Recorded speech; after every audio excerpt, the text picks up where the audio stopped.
माननीय नेता प्रतिपक्ष। माननीय अध्यक्ष महोदय, आज सितंबर की 4 तारीख हो गई, लेकिन कर्मचारियों के खाते में सैलरी नहीं आई, पेंशनर्स के खाते में पेंशन नहीं आई। अध्यक्ष महोदय, हमने नियम 67 के अंतर्गत विपक्ष की ओर से नोटिस दिया था इस विषय पर अविलंब चर्चा करने के लिए कि ये स्थिति सामान्य परिस्थिति नहीं है, लेकिन आपने कहा कि इससे पहले 28 तारीख को आपको 130 के अंतर्गत इसी विषय के ऊपर चर्चा करने के लिए नोटिस प्राप्त हुआ था कुछ माननीय सदस्यों का, और जिसका जवाब भी सरकार से मांगा गया हर वो जवाब भी आ गया है, उस पर हम चर्चा करेंगे। लेकिन वो आज भी नहीं लग पाया 130 के अंतर्गत उस पर चर्चा जो होनी चाहिए थी, फिर वो चर्चा भी आज के एजेंडे में नहीं है। कल प्राइवेट मेंबर डे है और उसके बाद फिर फ्राइडे है, उसके बाद सत्र समापन की ओर बढ़ रहा है। 2 दिन। अध्यक्ष महोदय, बहुत महत्वपूर्ण विषय है ये।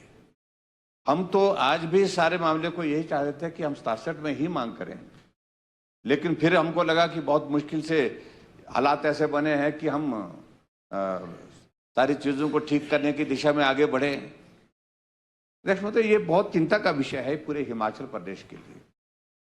अगर ये परिस्थिति बनी है, मुख्यमंत्री के जवाब सुबह कुछ आता है, शाम को कुछ आता है।